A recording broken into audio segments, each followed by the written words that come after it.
Written by PeaceSim. We're not allowed to just break into somebody's apartment, protested my little brother Alex. What if somebody's home and they call the police? We'll get grounded for sure. This place has to be vacant, I replied. I haven't seen anyone enter or exit since we moved in, before you were even born. And Mom and Dad aren't going to find out. They won't even be home until Sunday. Alex eventually caved. We climbed up using the outer fire escape. The heat wave left us both drenched in sweat as we ascended the 7 flights of stairs. There it is, I said, motioning to the slightly ajar window I spotted from the street. Just be careful, please, begged Alex, eyeing the distance to the street. I promised him I wouldn't drop him. He climbed onto my shoulders, reached up, and placed his palms under the rail. With a grunt, he managed to raise the window and crawl inside. All right, I called. Just find a way to unlock the front door. I'll be right there. I hurried down, re-entering the building, and took the elevator up. When I reached the front door, I knocked lightly 3 times.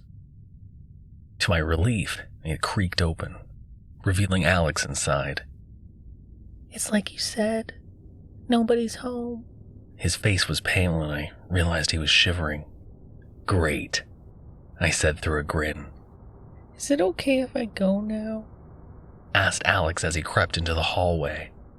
I can just go back to the apartment or wait out here while you... Stop being such a sissy, I said as I placed my hand over his face and shoved his scrawny form back into the room. We'll go back together when I'm done. The first thing I noticed was just how cold it was. If nobody lived here, as I suspected, then someone was paying a hefty electric bill to keep it at such a low temperature. I flipped on the main light overhead, revealing a compact and relatively barren space. A coat closet to my right was empty aside from 3 pairs of formal brown shoes. The cobwebs that stretched across the antiquated bathroom indicated that no one had entered in some time. The shelves, drawers, and pantry in the small kitchen were similarly bare. Strangely, though, it included not 1 but 2 refrigerators. The first was imposingly large. Its frame, painted a metallic gray, was at least 7 feet tall. What are you doing? Asked Alex as I tugged futilely at its main handle. Just trying to see if there's anything worth taking. Maybe they've got soda or beer or something. I sighed with frustration, though, as I realized that it wouldn't budge. You said we were going to look around, not steal things.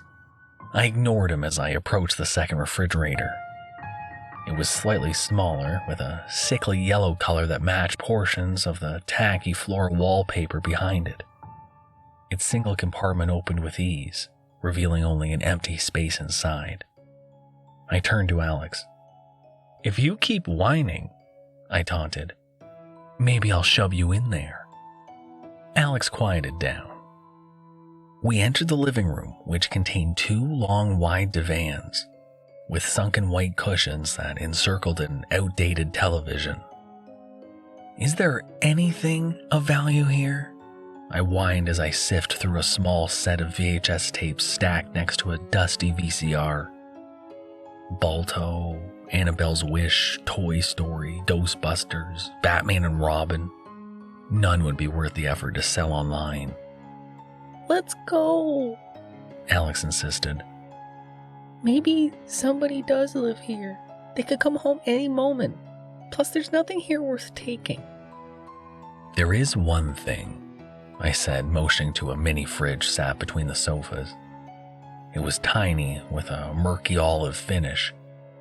If you want to leave so badly, carry this back to our apartment.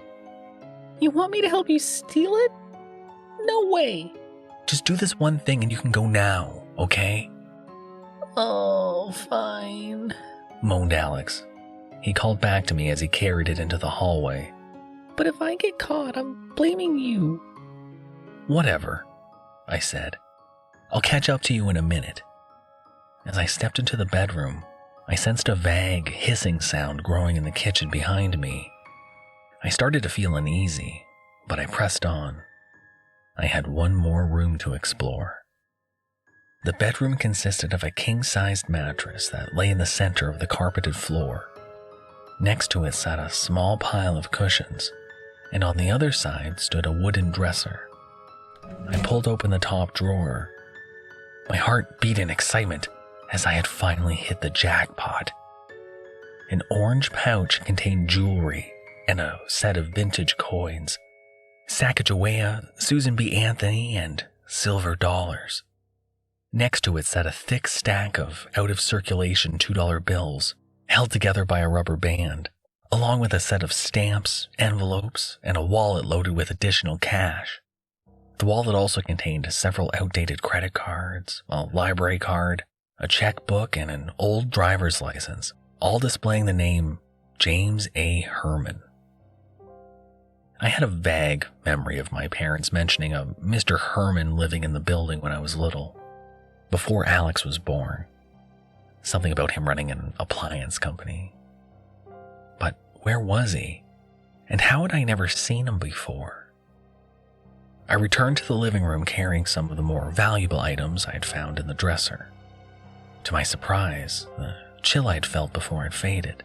The room was getting warmer. I noticed smoke rising from the kitchen. Suddenly, the overhead lights cut off. As my eyes adjusted to the darkness, my feet sensed a vibration in the floor. Slowly, I discerned the silhouettes of two bulky objects in the kitchen, the refrigerators, and they were shaking. As the shaking grew more violent, the hissing grew even louder. The door to the silver fridge burst open. I screamed as the light inside revealed a human skull and a pile of bones stripped of all flesh that tumbled out onto the floor. Shocked, I stumbled backwards. The larger refrigerator emitted a low-pitched gurgle. In my panic, I reversed into one of the couches. As I lost balance, the refrigerator launched a set of small, pointed objects. A sharp piece of ice scraped against my right hand as I fell. I dropped to the floor as the rest of the barrage hit the wall behind me. What the hell was happening? I thought as I peeked up, observing the large fridge. In the darkness, I couldn't be sure, but it seemed that it had somehow moved closer to me. The gurgling sound started up again. As its volume rose, I sensed a brief window of safety before it unleashed a new volley. Moving quickly, I picked up the valuables I'd taken from the dresser and sprinted towards the entrance, hopping over the pile of bones as I made my way past the refrigerators. As soon as I reached the hallway, I slammed the door shut behind me and raced back to our apartment. What are you so worried about? Asked Alex upon my return. You're the one that looks scared now. Shut up, I said between frantic breaths as I latched our front door and applied the chain lock. Alex's wide-eyed expression alerted me that something was off about my appearance. I realized that blood dripped from the cut on my hand. Oh, it's nothing. Just give me the first aid kit, okay? That looks bad. How did you get it? Just give me the kit, okay? Hurry up already. Alex shot me a concerned look before heading to the kitchen closet. I deposited the belongings I had stolen on a long counter and peered through the peephole into the hallway. Fuck, I thought, as I noticed the trail of red liquid that led from the staircase to the door of our apartment. The hallway lights flickered as the door to the staircase I had taken slowly swung open. My fear froze me in place as an approaching form cast a long shadow over the bloody trail I'd left on the carpet. Alex nudged me with the first aid kit, sending me whirling around. Jesus! I called as my heart was pounding in my chest. What's wrong? Asked Alex. Oh, it's just, A loud knock thundered against the door. Don't answer that, I hollered to Alex. Hello? Rang a familiar, friendly voice. It's just Mr. Marlin, said Alex. I waited, paralyzed, as Alex quickly undid the chain and opened the door. Relief washed over me as we found ourselves facing our longtime neighbor. "Your mother asked me to check in on you."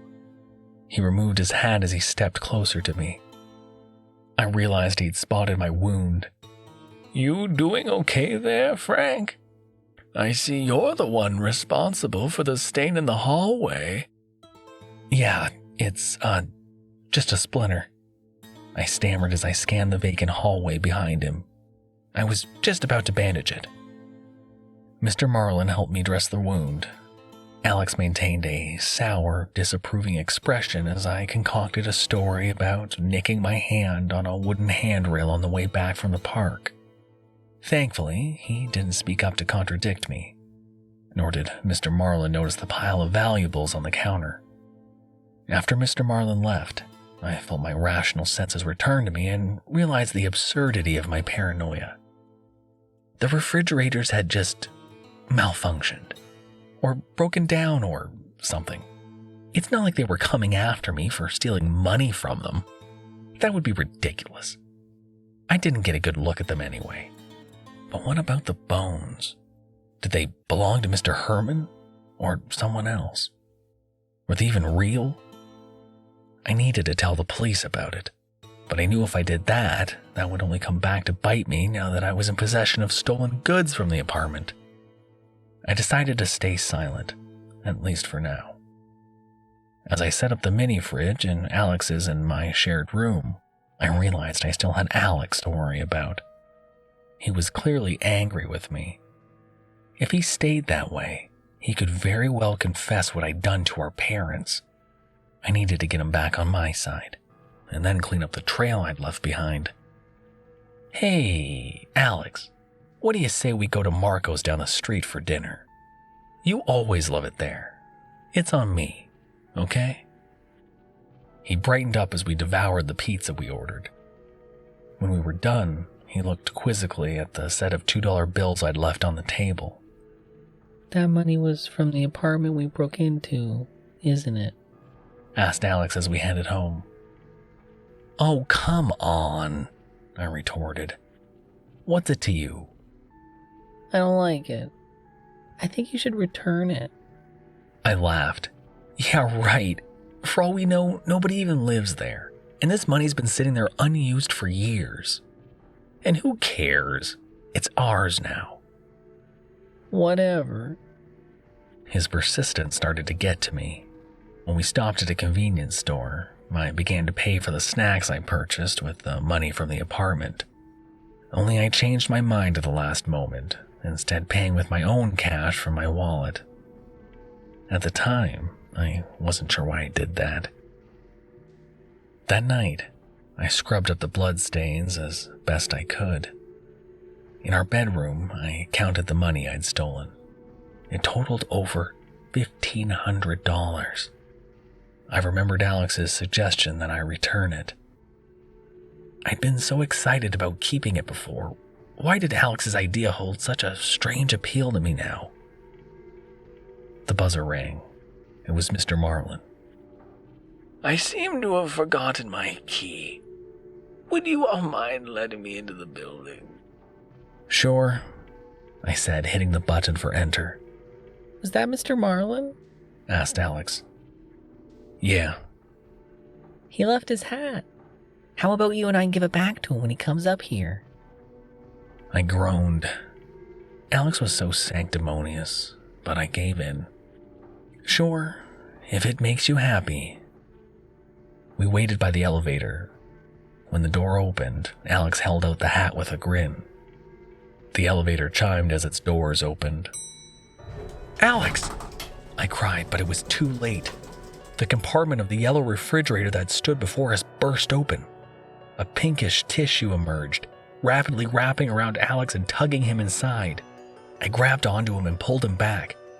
The refrigerator let out an intense hissing sound as it shook angrily. The force against Alex grew until it was too much. Alex let out a gargled cry as he flew from my arms and into the refrigerator. Its doors slammed shut, and then the elevator doors did the same. "No, no, no, no," I repeated, aghast as the elevator headed upwards. It was all my fault. I decided to gather everything I'd stolen and bring it back. I passed through the kitchen. The closet door shot open as a large gray form ambushed me. "I'm sorry," I screeched as I crashed into a kitchen chair. I fell, then looked up to see the refrigerator leaning over me. It was collapsing, as if to crush me. I rolled away as its heavy structure landed on the chair and shattered it into pieces. I hurried to my bedroom, where I threw all the money, jewelry, and coins I had stolen into a gym bag. The door burst open, the gray fridge shifting its weight from its front to its back, inched its way in. The yellow fridge now followed. "Here!" I yelled as I tossed the gym bag towards them. "Take it. I only spent a little. Almost all of it's still there. Please, just give Alex back and leave us alone." The refrigerators ignored the gym bag as they closed in on me. As they cornered me, all my mistakes flashed through my mind. It was my role to set an example for my brother, and all I'd done was bully him and pressure him to make me commit a crime. I'd only taken him out for dinner because it was in my interest to do so. Family is what really mattered. Right. I gently lifted the mini fridge. The refrigerators halted their advance as I held it out to them. "Here it is. I'm so sorry," I gulped as I took in a deep breath. "We didn't mean to take your child." I deposited the mini fridge on the floor and backed away slowly. The refrigerators remained still. My heartbeat intensified as I wondered if I'd guessed wrong, or worse, if I'd guessed right, but done something to hurt their offspring. The yellow refrigerator's compartment opened. My brother rolled out, his body covered in a tattered layer of pink goo. An instant later, the mini fridge hopped inside. "Alex!" I yelled. He was cold but still breathing. He opened his eyes. What happened?" Behind him, the door to the yellow fridge closed. The pair turned away from us and waddled out of our apartment. I took Alex back the next day. I placed the gym bag stuffed with the jewelry, coins, and cash outside the door and proceeded to knock twice. "I know you don't care about this other stuff we stole, but we decided to bring it back anyway. Okay? We're just going to leave it here, and we won't be bothering you about this again. I promise." Alex and I moved on. I've been nicer to him ever since. When I'm on the bus home from school, I always look up as we approach our building. Sometimes, for a brief moment, I'll glimpse an olive-shaded box peering down at me. It's grown a bit in the months that have passed. I usually wave at it, and once, I could have sworn that it shifted excitedly to the left, and then to the right, as if to wave back.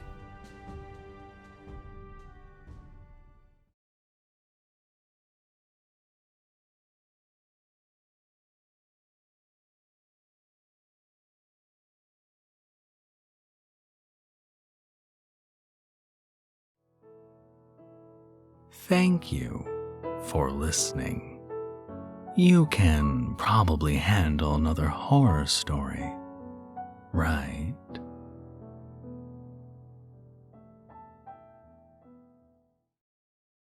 I flipped on the main overhead light, revealing a compact and relatively barren space.